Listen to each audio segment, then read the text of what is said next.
I'm Cedric Brown from Mitchell K. Ford Foundation. Really glad to have come to today's annual meeting.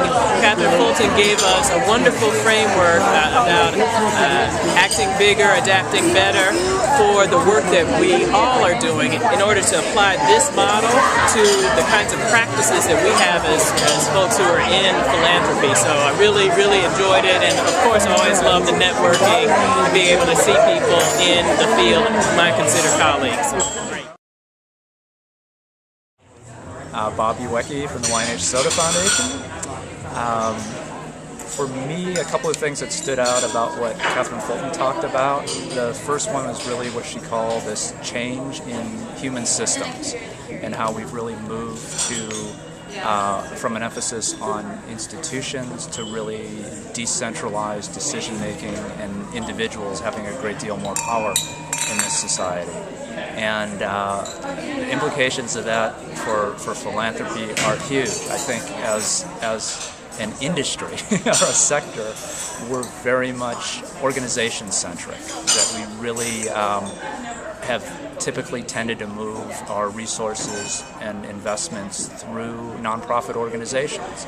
And for better or worse, that's made us focus really on organizational capacity building and TA and sort of seeing things through organizations rather than the power of seeing things through social movements and social change coming through collectives and collaboratives and decentralized groups of people coming together to make change happen.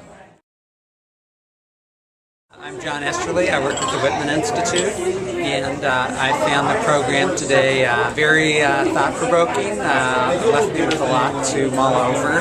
A couple things. One was, as we were talking after the program, some people were saying, well, we didn't ever really define what is philanthropy, because that's a pretty broad and overarching term when we talk about where philanthropy is headed. But the one question that stuck with me a lot was Catherine's question about how do we make following sexy? And I think that's a really important question, because when we talk about collaboration, I think often what we really mean is how can we get other people to support what we're doing, and not so much how can we support what other people are doing. So I think that's a really important question, because I think if we don't answer that, we're not going to see the collaboration that we're all talking about across organizations, across sectors, etc. And when I think about possible keys to answering that question, I think about three things that were highlighted a lot in the conversation today, and that's trust and humility and deep listening. And I think all of those things are crucial if we're going to really collaborate in new ways that incorporate the kind of diversity that we talked about that's important, and also that allows us to step outside of our comfort zones, which is also something that was alluded to at the end. And I think finally, the other thing that sticks with me is we talk about, what's the ecosystem that we're looking at, or what are our tools for thinking more systemically about our work. And I think it's really important to look at the role of convening in that, which is something Colin highlighted in his opening remarks. And so for NCG, a question for me is, how can NCG help the members to think more systemically, maybe about either the issues we work with or regionally in terms of the Bay Area?